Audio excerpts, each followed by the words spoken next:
y'all ain't finished. Y'all ain't finished. Make you come ready to go this next week. How about those?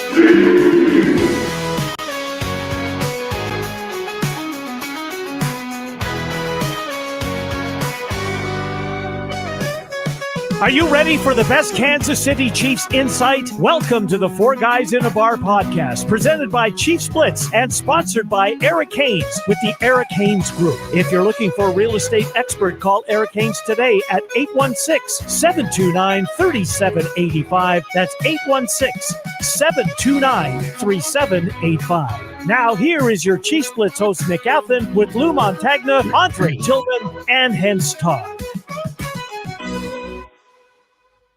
Welcome back to the next edition of Four Guys in a Bar. I'm your host, Nick Athan, with Chiefs Blitz, ChiefsBlitz.com, your number one source for Chiefs information. Alongside me, Mr. Hense Todd with Bowtie Sports. You can check out his podcast every Saturday, 1 o'clock with Coach Dre. They talk all things Kansas City sports, which is a good thing because we're all sports fans. It's going to be a great sports weekend in Kansas City. A lot going on in the college ranks and the pro ranks. We talk about the cube, guys. And we talk about the Q. The Chiefs will travel to Carolina. We'll talk a lot about this game on the show. But before we get started, let's talk about our sponsors who help the wheels go round and round around here. First up, Mr. Eric Haynes with the Eric Haynes Real Estate Group. If you're looking for someone who can help you buy or sell a house in the greater Kansas City metropolitan area, there's nobody I trust more than Eric Haynes. From start to finish, he'll make sure that everything gets taken care of, and he'll make sure that the house you want, you get. And that's what you want from your realtor and the team that they put together to help you do that. So my pledge is, if you want to get it done right, give Eric Haynes a call at 816-729-3785. Or you can email him at esaleskc@gmail.com. Proud sponsor of Fact or Cap. That's right, Fact or Cap coming in later. And another fact is, another incredible sponsor is my amazing wife, Emily Athan. It is open enrollment time. You have until December 15th if you want to choose a government option for your health coverage. If not, you can get with Emily and she can evaluate a private option, one that has access to a nationwide PPO network through United Healthcare. So you definitely want to check that out. So whatever your situation is, whether you're an individual, a small group, or a business, she can help you out. It's free. Give her a buzz, 913-215-9086, and let her evaluate your healthcare needs now. Emily. That's right, Emily, indeed. And coming up, our new sponsor. Emily. Buy a cell phone at Resell Electronics and save up to 25%. Our phones are pre-owned and in great condition. We carry top brands like iPhones and Samsung. Sell us your old phone and we'll offer you cash on the spot. Resell Electronics in Independence. That's right, Resell Electronics. If you're looking to buy or sell consumer electronics, they are a one-stop shop. They've got two great locations. One in Independence on Nolan Road and also in Independence down on 40 Highway. So if you're looking for cell phones, tablets, laptops, game consoles, whatever it might be, home audio, they are your one-stop shops. If you go visit them today, make sure you tell them that the guys at Chiefs Blitz and Bowtie Sports sent you. You'll get an extra 10% off your order. And of course, on Friday, the Chiefs will host the Las Vegas Raiders on Black Friday. And if you're on your way to the stadium, hey, check out the great deals they have for the Black Friday sales at Resell Electronics. Check out their website at resellwithac.electronics.com. Resell Electronics. Electronics. Sound like Megatron. He said Electronics. Megatron, we have come to save the day. Everybody, how everybody doing today? Megatron. We're doing good, guys. I appreciate everybody's patience. Optimus Prime. having a few issues today.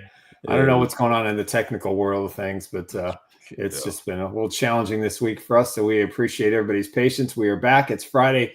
It's Red Friday. I got a game coming up. Of course, we got Lou's latest game today as well. We'll talk a lot of things, get you ready for the Chiefs and the Carolina Panthers. So there you go. So, gentlemen, how are we today? I want to hear more about Coach giving KC's finest a little ride around the area. Oh, well, to get out of construction, man. What's happening with that? Here's the skinny, gentlemen. From over around there, over in the World Parkway side, they're doing construction, right? So the light was red going towards me, and the left side light was red, but people was going. I'm like, what are they doing with these lights? Should I go and take a risk? And guess what I did, gentlemen? I took that risk. And damn it, I seen police finest behind me. But hey, I put the show first, Nick. I put the show man, first. I appreciate you. Pedal to We the don't metal. know. We don't know if they still looking for him right now. Yeah. So. Hey, it doesn't matter. I'm parked and I'm here, So gentlemen. if you see the hook, sirens, we know what's going on. Hey, you hear the hook, you see the cuffs coming out. Yeah, And not Trent McDuffie, but you know. Hey, you see somebody get snatched up out the chair. There we go. You know what's actually going on. just say Coach was dedicated, guys. He was dedicated. Nah, but I made it though. We appreciate the sacrifice. No doubt, sure. no doubt. For sure. Yeah, man. Looks like we got a couple of new people today. Let's see. I don't know who this is, but Clem NEGS. He said yo, so yo back. Clem. You know what I there probably thought it was. Leanne Patterson Clark, we appreciate you as Hey, well. what's I'm not going sure on, you get Leanne? on before, but please hit our subscribe button and definitely add to the volume of people we have. Tell all your friends about Chiefs Blitz and ChiefsBlitz.com. Oh, breaking news. Kendrick Lamar has dropped his album dropped today. If y'all like Kendrick Lamar, he just dropped his album. This is way ahead of your time, Nick. I don't know who it is, so. But also, before we get deep down in the show, I want to give a shout out to my son, Ezekiel. He got I think it was $100,000 and some scholarship. Nice. For college. He got a 4.0 in school right now. Come on, talk about it. Talk about it. He's in 11th grade. So, and then he got 4 schools are looking for it. So right now, so. Did he get it from his father? Did he get it from Did he get the smarts from his father or his mother? What was your G.A? What's your GPA? Got the smarts from me. I think we know the answer to I that. was a 0.5. I was, you know, as long as I made the honor roll, as long as I made the principal's honor roll my first semester, I was great. I said, I know I can do it. But I said, nah, let me fall back. I did it, made it, and I fell back. I was like, let me chill a bit the rest of the year. Yeah, and it bit me in the butt too. Yeah, I always tell my kids, I said always get a high school push, you know, these are your golden years, push hard. Yeah. You know what I mean? The first 4 years and have fun in your freshman year in college. Let's hope the golden years don't come for quite some time. It's a little early to be peaking, right? Has to get strike gold. No, here it is. Gary, a lady gets pulled over by a cop. He asked her, do you know why I pulled you over? She replied, you got all C's in school. Love it. But I'm bummed. Gary, that might be the tweet of the day. That's pretty great. Yeah, it's got dad joke written all over it. It's got dad joke written all over it. Three guys our age laugh, Nick. What can I say? Hey, that's congratulations though, man. Real talk, man. Yeah, congratulations. Yeah, way to go, Zeke. Congrats. Yeah, man. It's one school it's one that I like. This one that Harrison Bucker spoke at. I forgot the name of that school. But he spoke there. I think he went there. I don't know one. Benedictine College. Yeah. I like Harrison went to Georgia Tech, but yeah. I like that school. I went down there, seen everything. I said, "Oh, this would be nice." But other than that, man, that's local too, isn't it? Yeah, it's local. Close to home. Sure. He want to go do science, so that's what he does. Like a broadcast news person or something like nice. that. But let's look into the meet some quotes that came from the press conference today. I know some people had trouble with the sound. Yeah, there were some issues today there too. Not trouble. There wasn't any. Yeah. That's okay. We're going to recap. We're going to recap. The Coach Reed portion. I understand. I didn't stay. I got a little frustrated and just quit. It was like that was it. Yeah. Yeah, we can't hear you. I know you're playing with us. It is I know. I just said that's what he was doing. It is an audible medium. So yeah, we needed that. So let's get right with Matt. Matt Nagy had to say, go ahead and get your readers on, Nick. Oh, I got to put my readers on, don't I? All right, here we go. Real. Yeah, hell yeah. Matt Nagy spoke about Patrick and Xavier learning together. It's a game of inches. We want to get those deep shots. We need to get those big chunk plays, according to Matt Nagy. Spoke on Thursday's press conference, and obviously it's been a big topic in Kansas City. The misfires between Patrick and Xavier, and even the Kansas City Star wrote a piece about it today, and where they pretty much said it's mostly the fault of the quarterback. So that's a correctable thing. That's something that they can fix. And they've got 7 games to make sure that they get this kid ready for the playoffs, because those deep shots in cold weather are going to be open, and he needs to hit them. Yeah, you love it when the scribes put their coaching hat on and can kind of, I guess, educate us all on what's going on in the field. That's always a great move. Yeah, has Patrick been dead on? No, right, but he's had opportunities if he doesn't score to make the catch and stay in bounds. But again, that's a rookie receiver. That's going to happen. And they're there for the taking. It's just a matter of getting time and being able to be on the same page and get the ball out. Shout out to Zeno, man. Zeno with the mother of the show, man. Hey, salute her, man. She polished a young man over here, man. I had to give a shout out to some. Hello, mother. Hello. Right. If y'all knew Zena Hockman, that is the mother, the founder, the creator of Mr. Bowtie over here. But nah, guys, I feel you. I mean, he's a rookie. He's a rookie. He's got, he's got time to learn. He's got, they're gonna be very patient. Zena is Hense's mom? Yes. Yes. Well, you should Zena's your mom? Let's be more specific now. Come on, shout her out. Read there the whole thing. Yeah, man. Look at that. Shout out. Loud. But let's get right into what Spags had to say about the defense. All right, back to the glasses. He spoke about the unit in Buffalo. I thought this was a great quote. I was concerned with the errors we made as a unit that were uncharacteristic, and they made a whole bunch of them. And despite all that, had they made one stop in the fourth quarter, the game's probably a different outcome, as poorly as I think the defense played. So I think Spags, I don't know if it was miscommunication, if it was just the Bills were doing things that the Chiefs weren't prepared to defend. And I think one thing that caught the Chiefs off guard was the repetition of the same plays the Bills would run again and again.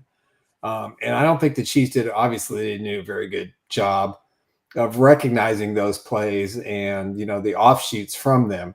They won't make that mistake in January. I can tell you that right now, because in rewatching the game, as difficult as it was, the Bills' offensive game plan was superlative. It was great. They executed it at a high level.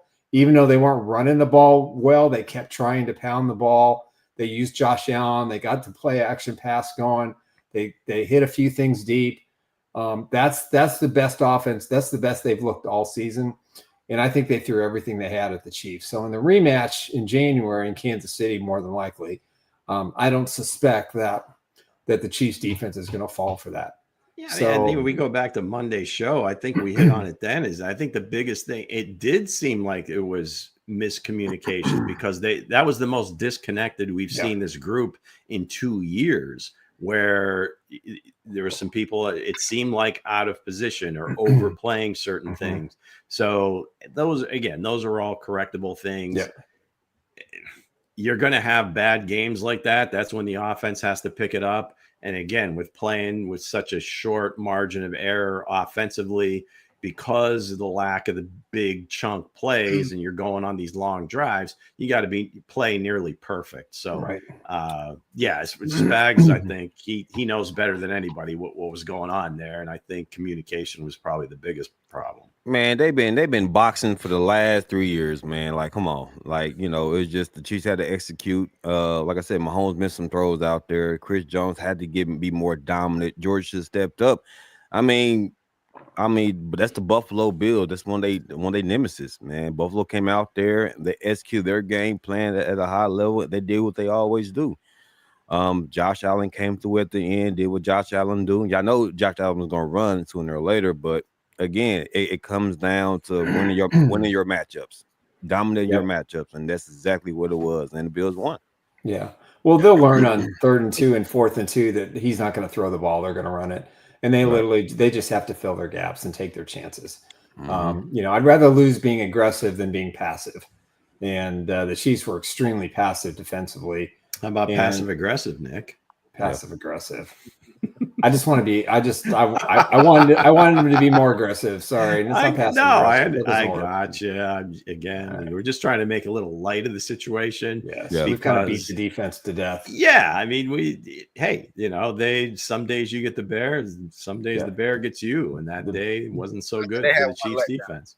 But you know what's crazy though? The Bills always compete with Kansas City, even in the regular season and in the playoff. They always take Kansas City down to the wire. So it's one of them teams where the Chiefs have to be dialed in. I mean, without being in the same division, it's when I was saying last week that the Steelers Ravens is like the best rivalry, primarily because they're in the same division. Right. If you just go in the conference right now, who's played more high level, meaningful games than Buffalo and Kansas City over the last 5 or 6 years? So really no one. So it's definitely a thing. And 30.5 million households viewed this game.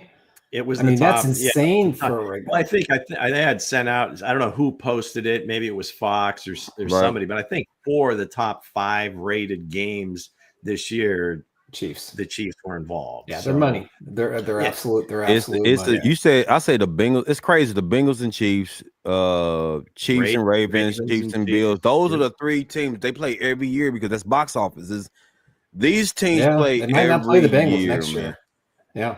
Thank God, man. I'm tired of seeing the Chiefs and Bengals. I'm not. They are. The Chiefs are at Buffalo next year. Well, they automatically play the division winners. Yeah. But then they also play a specific division. Yeah. So, there's kind of a double whammy there with one of them. So it just sucks that my guys is balling out on offense and they can't get the job done on defense. That's what's like. How you play at a high level and still lose, man? You got to remind me, Coach. Who exactly are your guys? Okay. Because we don't know if it's the Cardinals. Chiefs play the AFC South next year.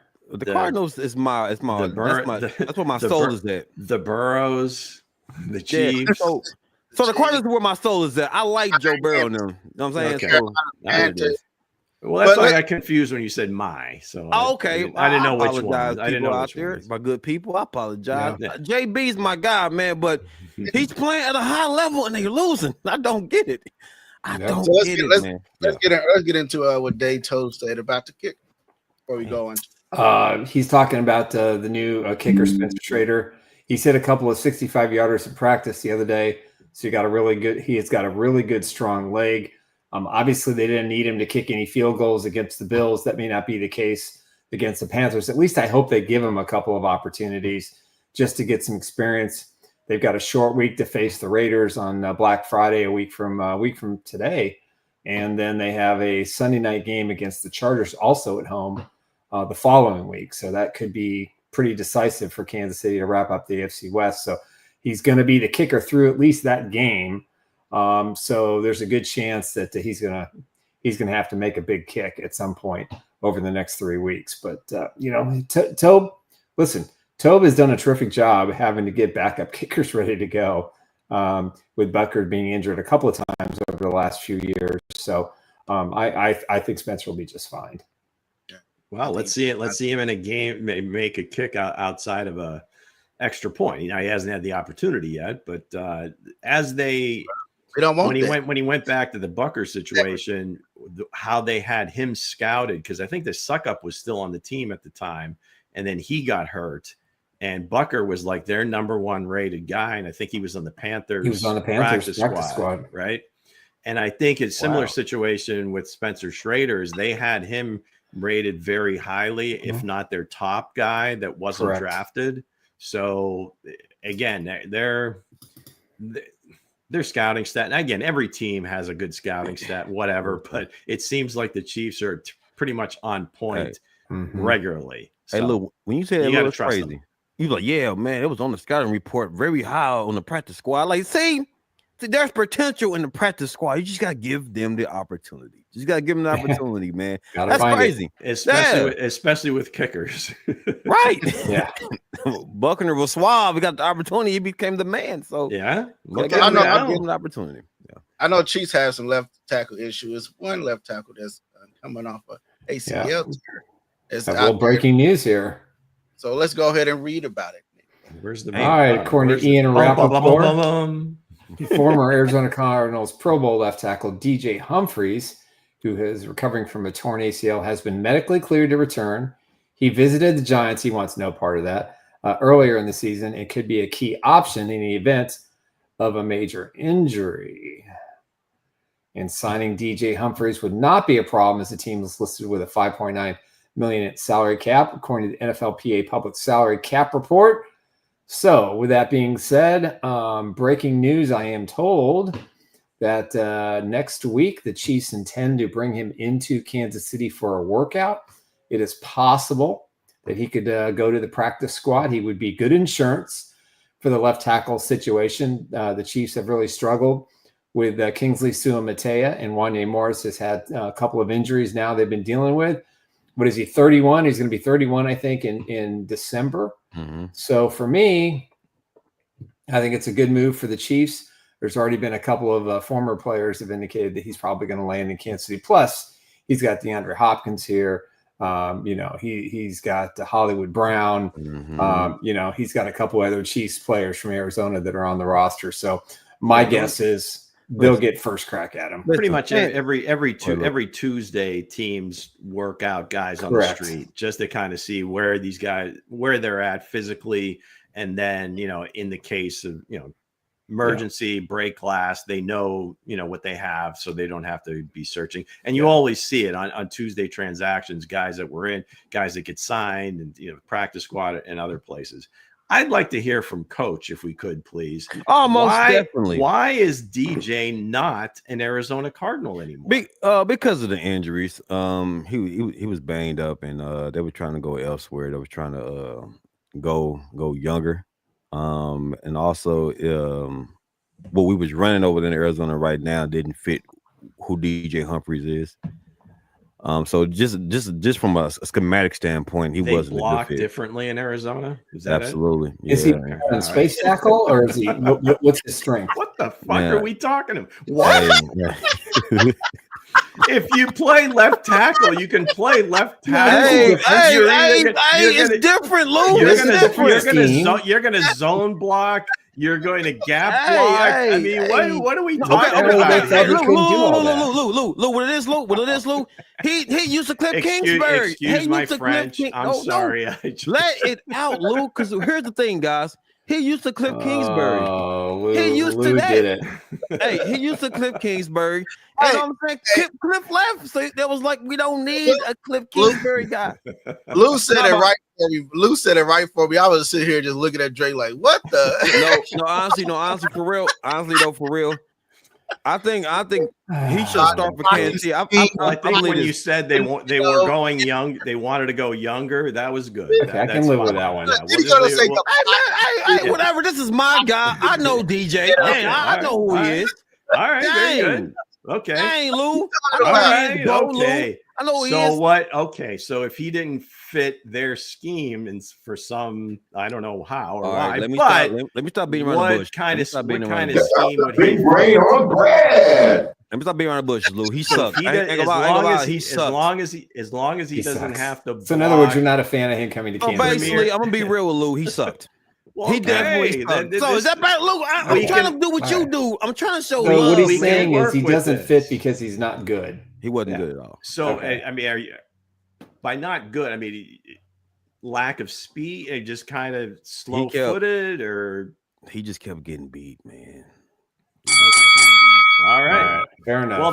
Well, he is better than what the Chiefs got right now. That we have. Okay, so he doesn't completely suck.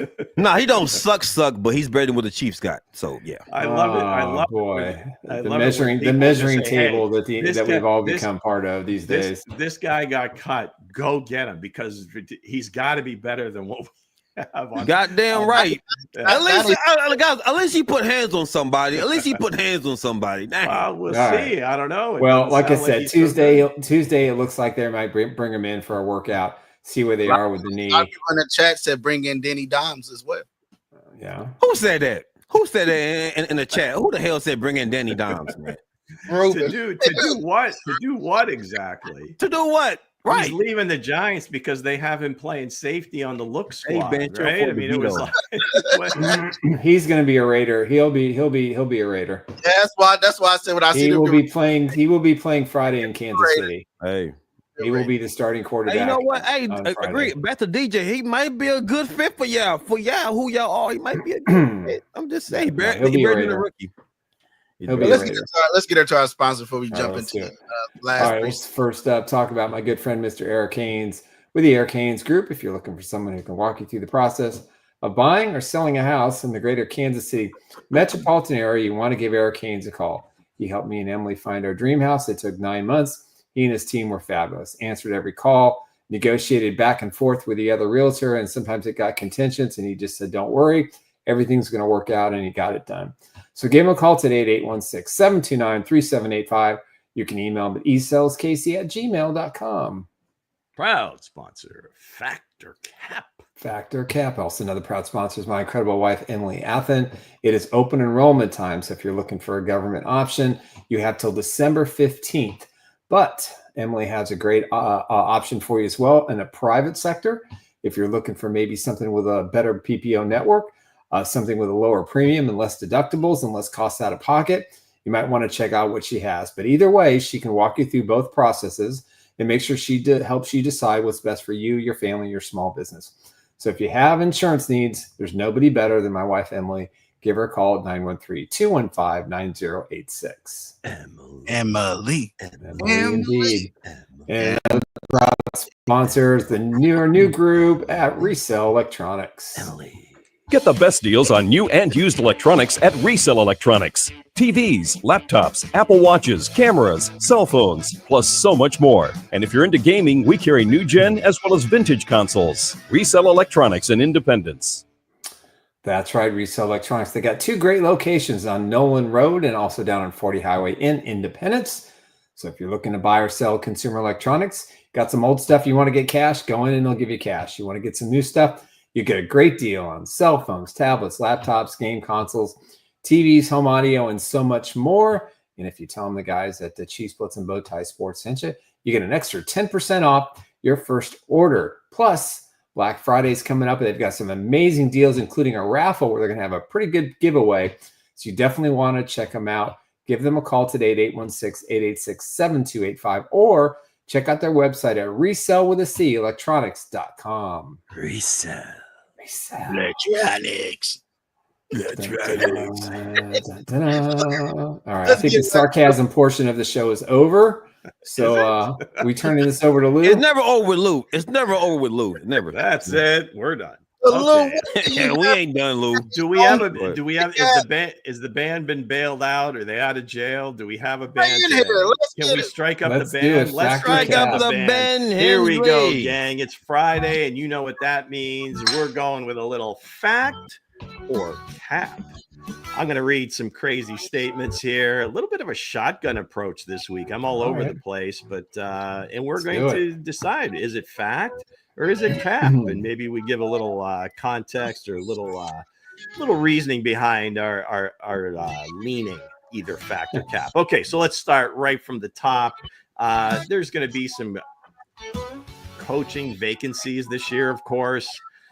2 that are just going to be very difficult to even think about if you're like a hot new coach and you want to get off to a great start.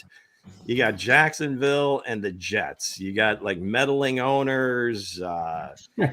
There's coaches still in place in Jacksonville, but every story you hear is they're all dead men walking. I don't know how true that is, but the statement is this. Right now, Jacksonville is actually a worse job than the New York Jets. Fact or cap? Hensley, you go first. I would say cap. I say ain't no worse job than the New York Jets. The media sucks. You know what I mean? Out there, the owner don't know what he wants to do, and then you got an old aging quarterback that think he's a GM and a head coach.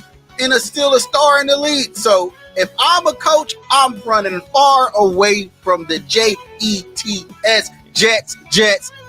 He said the media sucks. All right, way to go, Hens. Let's go, Nick. Jeez Louise. I'm gonna say fact. I can't comment on these two teams. They're just terrible. Okay. They're just bad. All right. What? So They're never gonna be better. Get out of all right. So you agree that the Jacksonville job is a worse job? Yes, I think it's a worse job. Any I think the idea Jaguars behind that? I'll tell you why I think the any little Jaguars is nugget the you worst want to job. give us? I'll give it to you. I Great. think the Jaguars job is bad because I think the ownership blindly gave Lawrence a massive contract, added all these bodies, and they didn't have the coaching staff all the way around to be able to get these guys to the next level. In New York, there are no excuses. If Rodgers is out, and it sounds like Woody Johnson, the owner, is going to make that happen, then they can bring in a coach and regroup, and they're not going to be held hostage to, a star player who is just flat out done. Aaron Rodgers will play next year because his ego won't allow him to sit on the bench on the sidelines. But he'll play somewhere next year. But he's a cancer for that football team. Always has been from the day he signed that contract. All the things he's done. So yeah, to me, I would much rather take over the Jaguars. Okay, so then you're saying Cap. Oh, sorry, my bad. So you're saying you think the Jets job is worse? The Jets job. I'm sorry. Yeah, I'm screwed up on this one today. Both jobs suck, but if I'm going to take the worst one, is going to be Jacksonville because I think the Jets it's salvageable. Okay, all right. So Rex Ryan is openly interviewing for the job in the media. So let's go, Coach. What do you got? I say Cap, man. I say the Jets are horrible because Jacksonville is just a head coach away. They got good pieces over there. I'm not too much worried about them because they just need a good coach. That's it. To me, the Jets is horrible, man. You fired one of your best defensive head coaches, man. Aaron Rodgers come over there. You get Devontae Adams back, and y'all still suck. You still horrible. The defense is in shambles right now. So again, I'm gonna have to say Cap on that one. I think the Jets is pathetic. Yeah, both teams. There's obviously a lot of things behind the scenes that work against you in both situations. Mm-hmm. I don't think Rodgers is going to be there next year. They don't owe him any more guaranteed money. And a new coach coming in, would you want to take that job with Rodgers just kind of being I ain't there? taking no damn job for Rodgers. Kind of the unnamed GM. And Jacksonville, again, that's another. You just don't know. I think Peterson's a damn good coach. I'm sure he's got a good staff, but there's just something within that culture they just can't kind of get turned around. I agree. Coughlin had that thing rolling. I mean, they've been in the playoffs. They've been in the AFC Championship games, but the Jets haven't been in the playoffs in 13 years. Both really bad. So I'm just going to say fact for the sake of fact. Okay, here we go.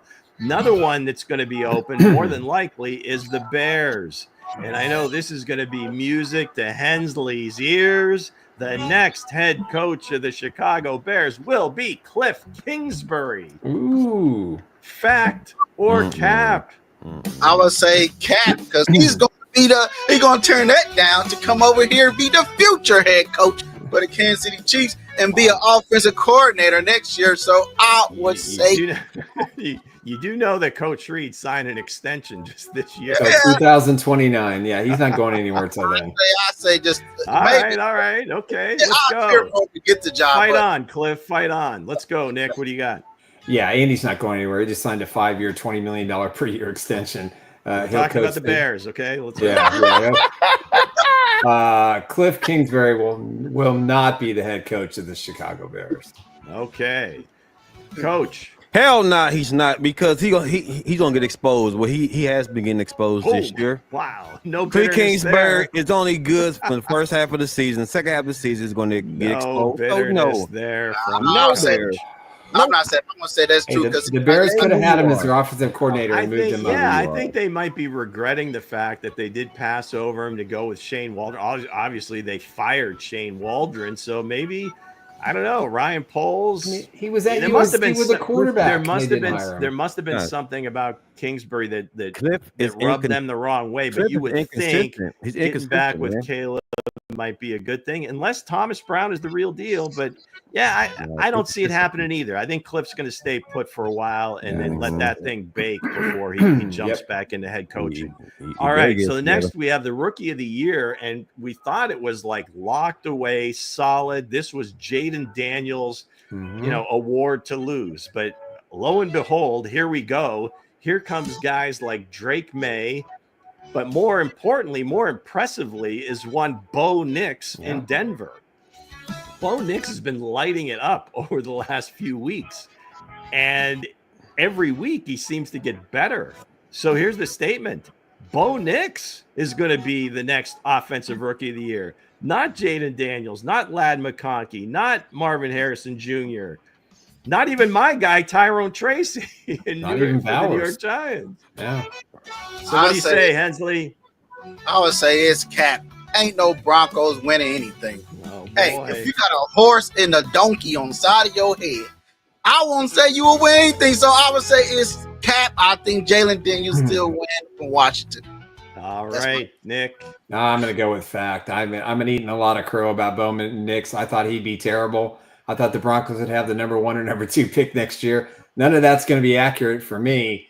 I just look at, he didn't play great against the Chiefs. He had some good moments. He didn't play very good against Denver, but against Baltimore. But when you watch him play against teams that aren't as good as the Broncos or some of the top teams, he just destroys them. What he did to the Falcons was impressive.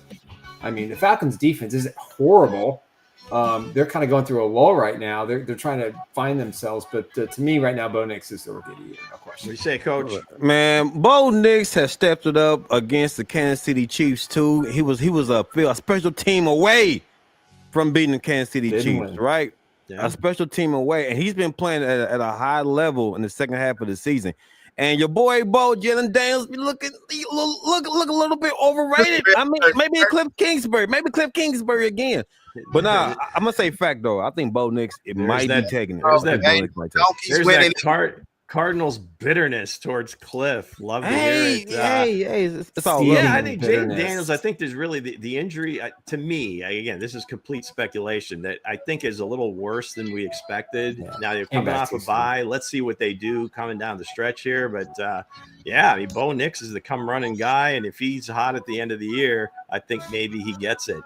All right, so there's some big-time football families around the NFL, and we've got a matchup coming up Monday night, the Harbaugh Bowl, if you would, and this will be number 3 in the series. John has won the first 2, but you've got some other families like the Mannings, the Watts, the Kelseys. The statement is this: the Harbaugh brothers. Well, and their parents too, I guess you have to throw them in, are the top family combo in NFL history, not the other ones that I mentioned. Factor cap, Hensley. Well, I'm looking at it, and both of these look like bananas and pajamas. So, no, I would say cap. Beavis and Butthead is not the type of 2 teams in the NFL. Andy Reid can destroy both of them, so I'll say cap. It's the other ones that you let me back up. Maybe I didn't read that right. I wasn't tripping. The family combination. I didn't say anything about the Reeds. Yeah, where the hell did Beavis and Butthead come from? I mentioned the Watts, the Kelseys. Yeah, that's what I said. It's one of the others. You said Andy Reid would beat them, but that right, okay. Bro. He said what other families, man? Let me save this segment. I said Reid already beat both of them. He actually has beaten them both this year. Yeah, that's why I said That's why I said he beat. Blazing like a mug. I got you, but we're talking about the best family combination. Yeah. All right. So what do you got, Nick? I'm gonna go fact. I mean, I think you look at even senior. I mean, the coaching tree with this family is I think second to none. They've both done a terrific job. He's been with the Ravens 17 seasons. I think he and Tomlin are the longest tenured with the 17 season. I think team. For John, and then Jim's come over after Michigan. Don't you bell me. Right. Come on. Shush. Yeah, stop talking about Andy Reid. We could get through this. Yeah. Fact. Hold on. What do you got, Coach? You must speed rush him because you got the wrong answer. He didn't answer the question right. Well, I mean, the Shanahan's been is pretty good too, man. The Shanahan, the family. Yeah, that's a good one. Yeah, the Shanahan. You like them? I take them, man. I take the Shanahan. Dad was great. Son is an idiot. Shit, I'm saying the hater, man. Let's go, Nick. Wow, holy crap! Can't win the big game. He can't win the big game. He cannot win a big game. He's gotten to a couple Super Bowls. It doesn't matter. You gotta win them. There's a lot of coaches that haven't yet. Rings. Anyway, he's not an idiot. This is a close one to me because you got Archie, Eli, and Peyton all were successful in their own different ways in the league. Yeah. I mean, Archie was probably the best player of the three, but he was always on a crappy team. Peyton was probably the smartest one and put up the best numbers, but Eli slayed the dragon twice. Come on. Rings. Yeah. All about the rings. I'll be the prisoner of the moment and stick with the Harbaughs. Okay, right, so finally, last one. The Philadelphia Eagles, after taking a lot of crap, Coach Sirianni, this funk that happened to them last year was going to linger, and they lost to Tampa Bay again, and it looked ugly. Well, they've won 6 in a row. Vic Fangio's defense is now the last 6 games like maybe the top-rated unit in the league. Saquon is an MVP candidate in my mind. Yep. Mitchell, DeJean, the rookies, the two of the Georgia guys are playing at a high level, Jalen Carter and Nakobe Dean. So the statement is this: the Eagles are actually going to beat out Detroit for the #1 seed in the NFC. Ooh. Hensley, fact or cap? I would say it's a cap. I hate to say it, but I'm just one team that's in the NFC that I think they're going to surprise everybody. And I've been saying it for the longest, and it's that birds, the angry birds. So I'll say fact. I'll say cap on that. Okay. All right. I'm gonna say cap as well. I don't see it. At some point, Sirianni is going to be Sirianni again, and their bacon is being saved by Barkley, as you mentioned, and by Fangio. But if this offense slips, I don't like their coach. If the offense slips at all, I don't like the coach. I mean, I'm not hiding it, but no. Coach. I like the coach. So Lou, can you ask the question again so I can make sure? Yes, the Eagles will beat out Detroit for the #1 seed in the NFC. They will, because they secondary. Because I believe St. Brown going against the rookie Quinton Mitchell, Cooper DeJean been playing at a high level, man. Of course, there is Slay over there, and they got a good pass rush too. And I'm not really a big fan of Hurst, but I like what Hurst them doing. He's a slow guy.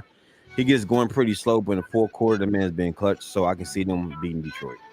Yeah, the concern with Detroit right now is primarily just the injuries. Or they lost Aiden Hutchinson for the year. Alex Anzalone, they're basically the middle linebacker, inside linebacker, whatever you call him. The guy's jack of all trades. He's their green dot, and now he's out for like 4 to 6 weeks. So maybe they slip up here a game or two, and the Eagles, Giants, Commanders, Cowboys. I mean, their division just looks really ripe for the taking now. I don't know who's going to stop them there.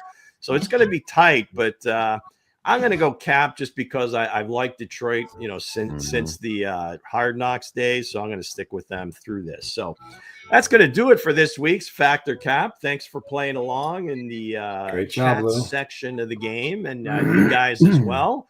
And always brought to you by Eric Haynes and the Eric Haynes Group. That's it. Thank you, Eric, for sponsoring Factor Cap. And we have a big game coming up Sunday. The Chiefs will travel to Carolina to play the Panthers, who have won 2 games in a row, if I'm not mistaken. Their much maligned young quarterback who was benched earlier in the year is now back at the helm of the offense. Has looked pretty good. Before we get into that, we have the Q. I'm sorry. I don't want to miss out on your segment. My bad. Yeah, your segment. Yeah. the fuck? This is the Boy, top. I'm not having a good show today. I apologize, guys. Nah, you good, man. He said, well, We got no rundown or anything, but just mute me. It's okay. No rundown. We're good. All shut right, the go. hell up, Nick. We got to get to The top pick 6. So let me know if you agree with the top 6 teams. Oh no! They said, forget it. You go right into it.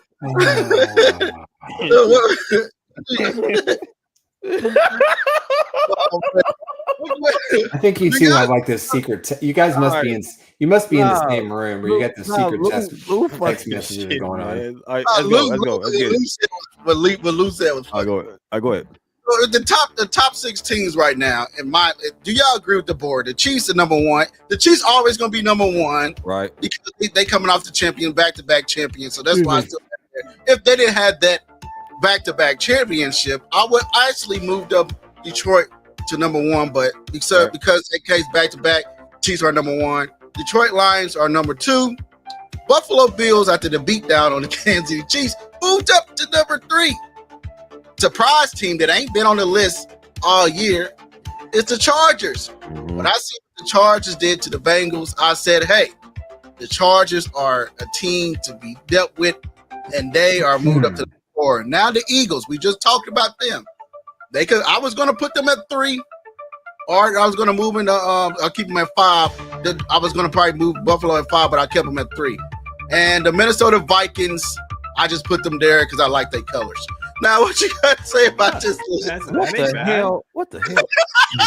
Well, about the list, I'm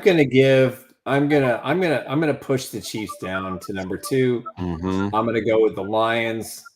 I still think the Chiefs are a better team than the Bills. I would move the Eagles just slightly ahead of the Chargers. I'm good with the Vikings at 6, but I'll take all this a step further. Your Super Bowl winner is going to come from one of these 6 teams. There's no question in my mind. No offense to the Cardinals yet. I don't think they're quite there as a what it takes to get there kind of team yet. I think this would be a good experience for them going into the postseason, getting to the second round or maybe getting to the title game. But I think the Chiefs, I think it's good to put them in number 2, kind of gives them something to strive for. I think a lot of people nationally view it the same way. So that's how I look at the top 6. Man, I would change number 1 for number 2. I'll put Detroit over the Kansas City Chiefs. I like Buffalo at 3. The Chargers and the Eagles, you can flip flop that because the Eagles are playing very well on both sides of the ball. The Chargers are right there. I think the Chargers showed me a lot. A healthy Herbert is make that team even more dangerous. I don't know about the color scheme though, Bo. I don't know about number 6, man. That's come on, kind of man. You gotta love the purple. Man. It's kind of ill. Got a little purple in your cube. I got you. So, Prince fan like I am, do you know? Gotta have the purple. I would put Pittsburgh, man. But last night, man, I don't know. Not that good. That team, I don't know, man. I thought about the Pittsburgh Steelers too, but that team last night, after what Pickens said after the game, that's your boy. Because of the weather, I was like, they still beat you in the bad weather. Doesn't matter. Right, it's football weather. But anyway, wait a second. The dude's home games are played in Pittsburgh, so I mean, it's not. Yeah, what's he complaining about? Yeah, it may not snow as much down there, but you still. I mean, AFC North weather is pretty much the same wherever you go. Time to man up. So anyway, I don't know. He's just bitter. Yeah. All right, so I'm pretty sure I have the same 6 teams, Hense. Now, the way I rank them is kind of how they're playing right now at this minute. So I have Detroit 1, Buffalo 2, Chiefs 3, Philadelphia 4, Minnesota 5, and the Chargers 6. It's fair.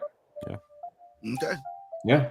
So how they're playing right now. Now, again, I firmly believe the Chiefs will get rolling and get back to the Super Bowl.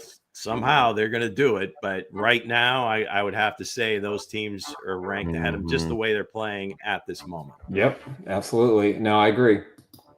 Yeah, so that was the Cube top 16. So we're getting better. We're getting the Cube. We're getting the same mind It's here with starting the to come teams. together. Yeah. Because, hey, Lou, it's just two pieces of the cube, though. The other two people got to be on the same account too. So it's just getting there. So what do you have any prize bets that you want to add in here before we close out this? Yeah, we'll give a few games this week. I think I missed them last week, but I was telling Nick before the show, one of my favorite ones of the week was last night. Oh, yeah. You know how much I like home underdogs, especially within the division, because one of my favorite games last week was Pittsburgh getting points from Baltimore. So, of course, last night, Cleveland plus 3.5. But that's history. We're gone. I got 3 for you. More dogs. Another home team intra-divisional underdog. The Bears are getting 3.5 from Minnesota. I'm going to take the Bears. If Purdy is healthy and plays, I'll take San Francisco plus 3 at Green Bay. And then in the Harbaugh Bowl, I'm taking the points with Jim. You got to. You're at home. You got Herbert. You got 3 points. We'll see what happens with Baltimore's defense. Yeah, it is going to be a great game. But I would say those 3 underdogs are my favorites for the week. No, I like that. I think the 49ers game is crucial. This is going to define. Again, be careful. Make sure. I mean, Purdy, he was limited yesterday. I don't know if he practiced today or not. So we shall see. That's a late bet. Okay, that's like a 15-minute, half hour before game time bet. Honestly, I mean, I feel ashamed right now, but who is San Francisco's backup quarterback? I should know this, and I don't. It's the former. So what they said, guys? I have no idea. Somebody else can tell us. That was the Cube top 16. I hope we got them right this time around. So with that said, guys, let's get right into the game week. Quick question, Bo. How do you feel about Pickens now? Pickens is this. He's the bully. Pickens is that. Now look at him now. He's complaining. He didn't like the bad weather. If it was in better weather, the game would have been different. And this is the guy you want for the Kansas City Chiefs. Like Pickens, sir. Pickens is still the guy. But I like the attitude, but I didn't like the statement that he said last night. He'll be traded in the offseason. You watch. So let's get into the Buffalo. Not the Buffalo, but Oops. Hey, Nick, he's pulling Nick. He's pulling Nick. All right, he can fix that. I can fix that.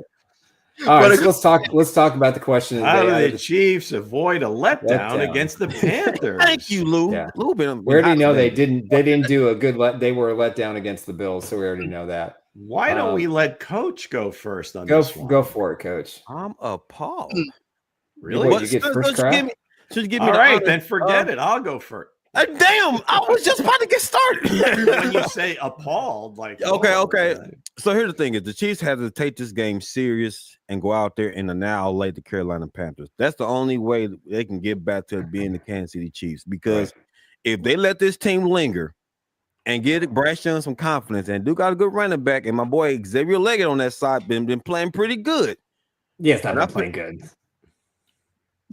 Sorry. Hey, so he's been playing pretty good. Now, listen, Xavier Leggett to me now, and I feel like this, and nobody's scared of McDuffie. Nobody's scared of McDuffie. So I want to see that matchup, Xavier Leggett versus McDuffie. But also, going back to what I just stated, the Chiefs has to come out there and dominate. They have to dominate the Carolina Panthers.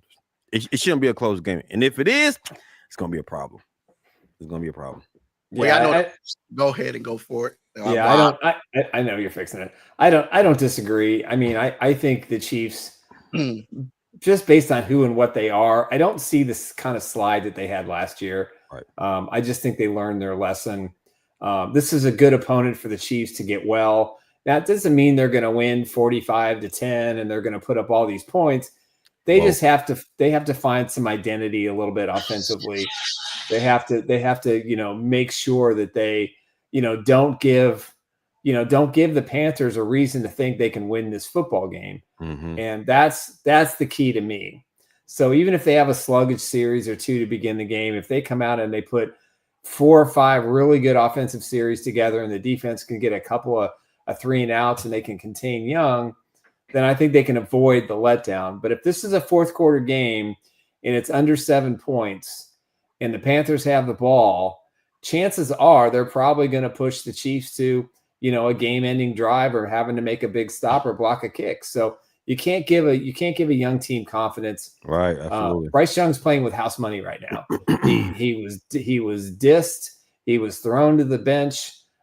He came in, after an injury, and he's played really well the last 2 weeks. He's made some incredible throws. Now, I still question long-term whether he's going to be a great quarterback or not, but on any given Sunday, this kid, as we saw in college, can take over football games, and this is not a game you want him to take over. I agree. Well, in order to avoid, I guess, I don't know if he's let down, just poor performance, not being focused, the leaders on the team have to pretty much lead the way. It had to start like on Monday afterwards, practice on Wednesday, practice on Thursday, walk through today. Everything has to be crisp. Nothing left to chance, and kind of show the younger guys this is the way, even though they should know by now, but just to let them know this is the real deal. Every team, any given Sunday, if we don't show up and play our best, there's a good chance we could lose, and that's any team, right? Right. Yeah. So that's the biggest thing, because you would hope that getting beat last week would be enough, but again, these are human beings. They see the standings. They see the struggle of the other team. The natural thing to do is say, oh, we're going to walk all over this, or Xavier's going to have a huge game, or somebody's saying Xavier's going to have a big game. Xavier's saying, well, maybe D-Hop is going to get off this game. Right. We all have to play at our collectively, best, yes, and let the score show what it does. And because of the fact that the Chiefs have a significantly better roster, it should be a pretty easy win, but you have to be on point. You can't make all those same mistakes and expect them, just because they have a poor record, to just lay down and look at the Browns. Hey, it's the two-time champs. We got no shot. Forget it. Yeah, so, exactly. So yeah, the leadership has to take hold, and just, hey, from the beginning, Patrick starts right at the top. Everybody else, let's roll. 100%. I agree. Is this a get right game for the Chiefs? Question, Lou. See, I don't think so, because this is one of those games where it doesn't, you have to come out and win it. You have to come out and play well. And it's not really going to, at least to the veterans, feel like, oh, we got it figured out now. We crushed the Panthers, right? Right. In order to get right, so to speak, you want to beat a team that you think is going to be a playoff team, a team that you might see again. If you handle them, now you say, okay, we're playing, where we can compete with, not just compete with these teams, but crush them. If you go out and be a team that's, what are they, 2-9, whatever the record is, I don't see it as a get right game, but they have an opportunity to go out and put up some big numbers. But does that not necessarily get them right? I don't think so. Well, to me, Lou, it is a get right game for me, because you got to go out there and make a statement against a team that's below you, very, very below you. Now, here's the thing is, right, like what you just stated, just because the record doesn't reflect the heart of a team, right? So go out there, just impose your will and get it together, because if the Carolina Panthers hang with you out, it's going to be a problem. If the Carolina Panthers hang with Kansas City and take them all the way to the wire, it's a problem for Kansas City. Yep, it will be. All right. Yeah, I kind of agree with you. I don't think it's necessarily a get right game. It's just maybe kind of get consistent. Just work on some things. I mean, they should be able to work on some things that they need to try to get done later in the season. Again, Andy's been really vanilla with the offense the entire year.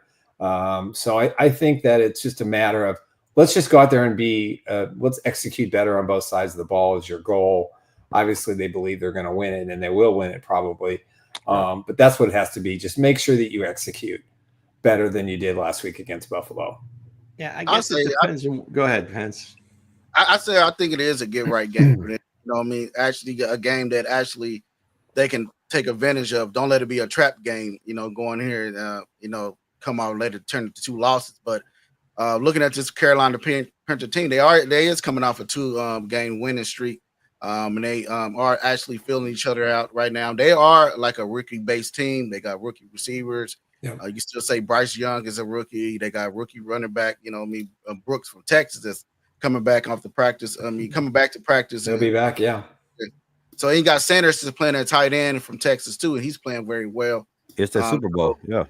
Yeah, so I'm talking about it could be a get right game for the Chiefs offense because they are last in scoring, the Panthers defense, and their secondary is last as well. So this is a game that they actually can come out and actually put pen to paper and see what Matt Nagy really has. So go ahead. Oh, he threw Matt Nagy in there. That was a shot. We're at the 1 hour and 4-second mark. He did a good job, though. And Matt Nagy gets hit. Don't worry, he's going to be head coach next year. So I guess it depends on I guess what we feel a get right game is. You would think like if they had beaten Buffalo and played well, to me that's a get right game because it's a team that you could potentially see again. They're a highly regarded team. They're a very good team, and you can feel good about that win. Now, you can still feel good about every win, but if you beat the Panthers, what's the first thing we'll be saying if they beat them pretty strongly? Is everybody that says this is a get-right game going to say, oh, they got right? Or are they going to say, well, it's just the Panthers. That doesn't mean anything. It doesn't count, So it does count. It's kind of a damned if you do, damned if you don't. It's a no-win situation. But what you want to see just from the team is just – everybody be locked in, be on point, hit your assignments, do your assignments, make those catches. If you're near the sideline, Xavier, drag your feet. Patrick, don't put the ball in harm's way. If you don't have to. If it's close, and so you want to see him kind of play free, but you also don't want to see him just taking shots unnecessarily. And I think he's the first one to say that after every game. So again, this is just a difficult position because if you do crush them, it was just the Panthers. Yeah. It's not just anything. It's an NFL team. Actually, if the Chiefs would have beat the Bills though, Lou, and then beat Carolina, it'd been like one of them type of that's Carolina. But the Chiefs should win. But since they lost, you want them to get back on the, get back on the ship, man. Oh yeah, I mean, you certainly don't want them to lose or be in a dogfight at the end. No, right. They got a game 5 days later, so they have to be smart with how they play Sunday. Absolutely. Speaking of that, can we get Najee Johnson? Can Najee Johnson step up to the plate, God? They give him the shot at the second cornerback position. Can he actually step up to plate against Leggett? Look, I keep on saying his name, the guy with the hair like mine, Xavier Leggett. Yes. I think they started saying this week Leggett. So I don't know. Once you get to the NFL, then all of a sudden everything changed. Remember, I don't know his name Sunday. Remember, back at Pitt, it was always Tony Dorsett, but then when he got to the NFL, it was Tony Dorsett. Yes. And there's other ones like that, but you guys are too young. Forget about that. He's a Hall of Famer. Isn't Kelce actually Kelce? I don't know. Yeah, so can he step up to the plate? He has played well, so we know he can do it, right? He was, he didn't have his best game, obviously, against the Bills. I think, again, some of it was on him, but again, we talked about how disconnected and disjointed the entire defense was. So I think that was part of it too. And it just seemed to manifest itself to his side of the field. I don't know if they were specifically picking on him or that's just kind of the way the routes ended up. Maybe just that's just the way it rolled. But no, he has the ability to do it. He's done it before. Is he going to be a great corner in the league?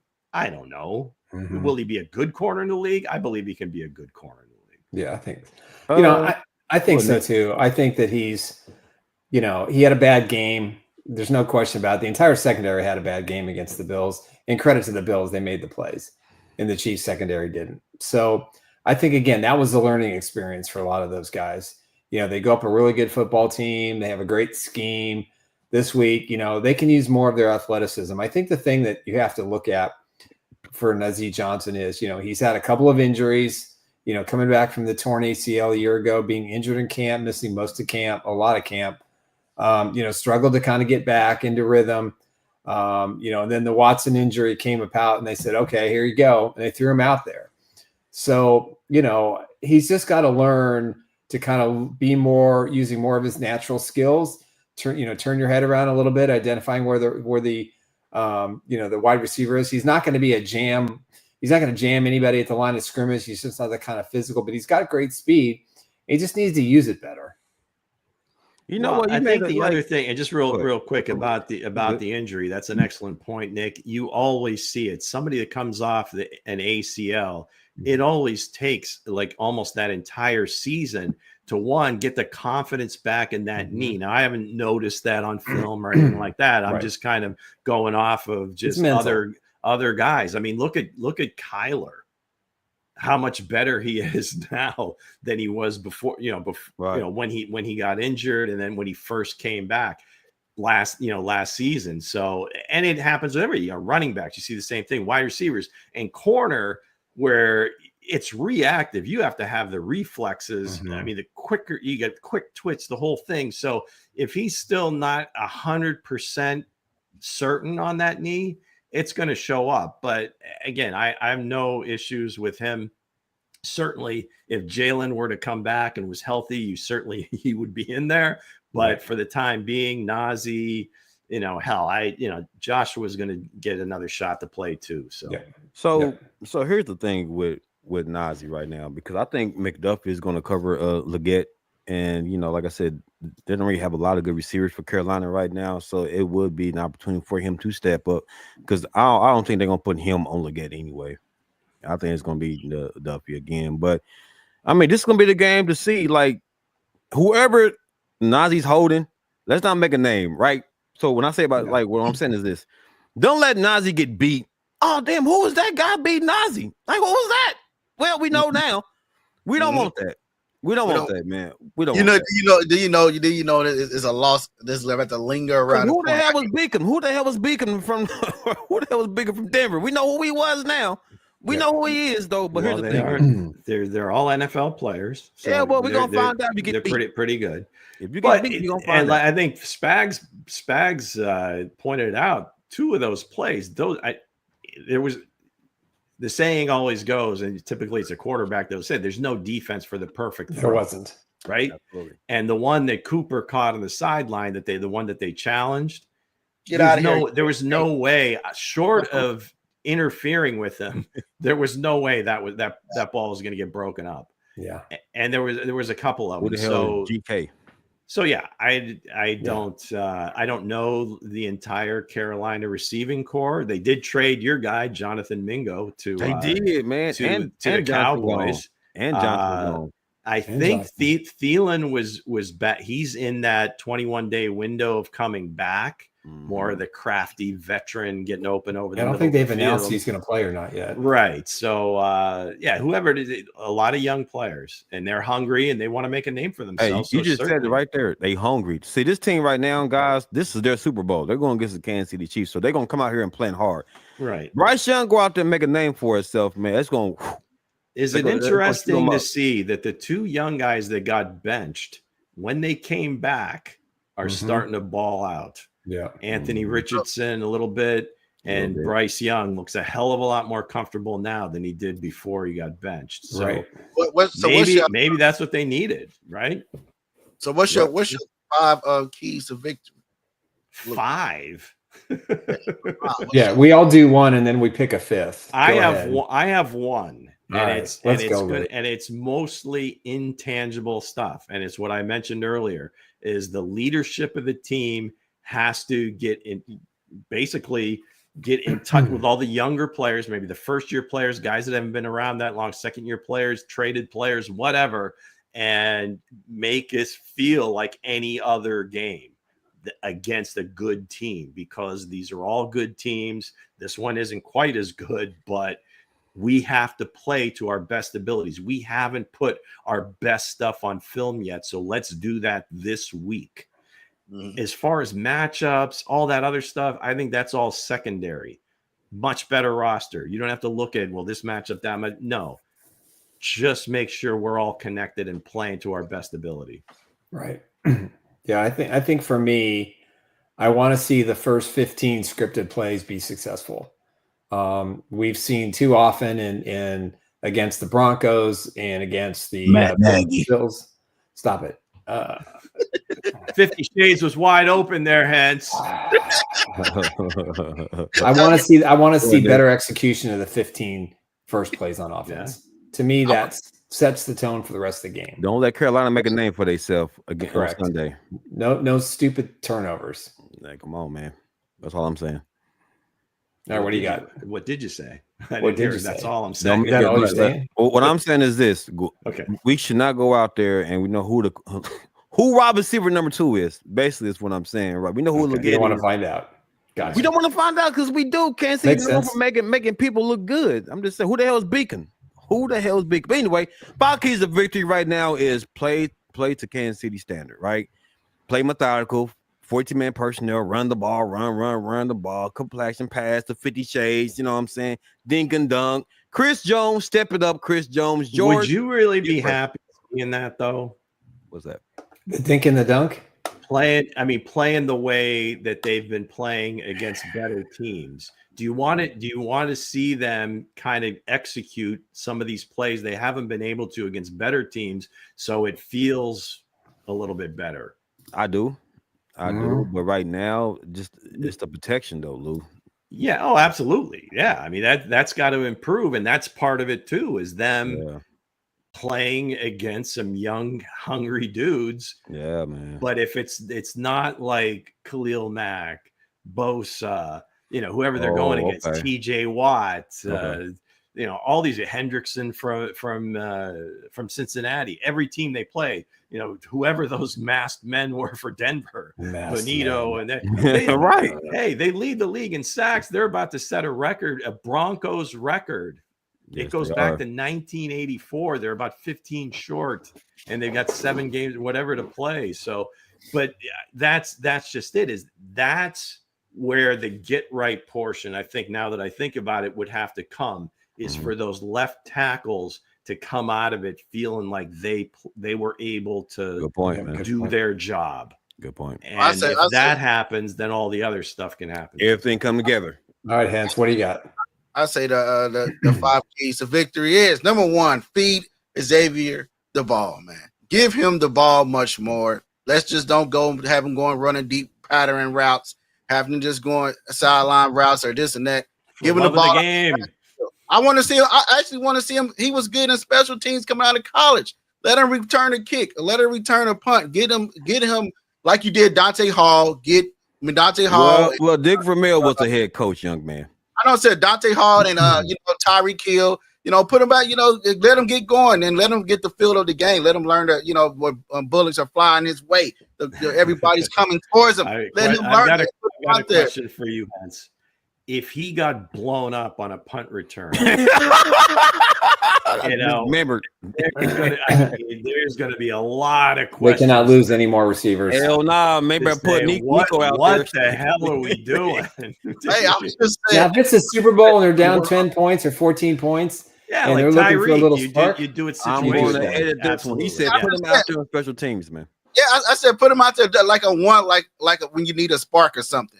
Also, number 2, man, the offensive line's got to play together. It seems like the one group is in the middle is playing together, and the outside just playing out there on what tug of war with each other. Which one is going to play the baddest? Mm-hmm. So the offensive line got to play better. The defensive line number 3. The defensive line got to get to Bryce Young. They do. No, they don't. Carolina, a lot of known facts back. They do not give up a lot of sacks. So, it's hard to sack, the quarterbacks in Carolina. They do got to go. Get your arms up. Expect a lot of batted balls. So, balls. Get out there, get after Bryce Young, man. Get out there and see what you have. And also, like Dre said, number 4, you cannot let these none receivers have names. Hell no, you can't, man. Come out this Sunday that everybody know who this person was because they had 160 yards. Right. Chiefs. We don't need that. And number 5, man. Number 5, do not let off the gas. If the offense is getting going and you're putting up points and I don't care, Andy Reid, get that out the back of your head saying, hey, I don't want to, be the one that go for 2 points or 3 points. Go to 2 points or go for it on 4th down. Get that out of your head. Get this offense going. The middle. Yep, Pedal right. to the metal. Well, he's always Always been to pretty. finish He's always been pretty aggressive. Can you think of one That's game what I this was year where they kind of backed off? Well, They haven't really been in a position to back. Yeah, they off, haven't right? really. They've not been in that position. I mean, they've certainly gone through. They've certainly gone through some lulls on offense. Yeah, the for Bucks. sure. The Bucks game was the closest to dominant they've been all year. So that's why I'm saying, like, one thing that they haven't done And the that you Saints game. maybe see is maybe go a little tempo, go a little tempo sometimes. Yeah.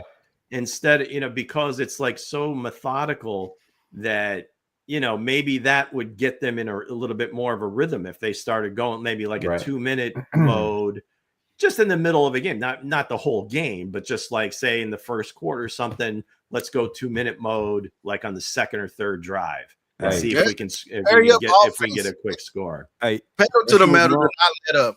You see what Jerome put? He said, up by 3 scores and ready to get drilled on special teams. What the hell, Hence? That's you, bro. That's you, man. They put him on special team and he get knocked sideways. You notice they got no problem putting McCall back there. No problem. Yeah, no problem. Like this. Did he get knocked sideways? McCall looks like 100 sideways in college, guys? Did he get knocked sideways in college? Well, hell, this ain't college. This ain't college, my boy. He was one of the dominant kick returners in college. But hey, that's all I'm saying, man. Put the pedal to the metal and get the victory at all costs. Now let's look at our score predictions, right? Let's do it. Score prediction in here is Nick having at 28-7, Dre 28-21, me 45-13. Because I have high hope. Lou 28-16, Mango 31-17. See, you see the two Madden players, me and Mango. You see where our score is at. We said if we can do it, we know Andy Reid can do it. So, put the do you guys play? Is there defense on the field when you guys play? It is. There's like 11. There's like 11 no-name guys out there. Man. They're like bumping. They're like, remember electric football, Nick? They're all bumping into each other. Just all bumping into each other. Not really doing anything. Hense and Mango putting up huge numbers against the electric football team. I love it.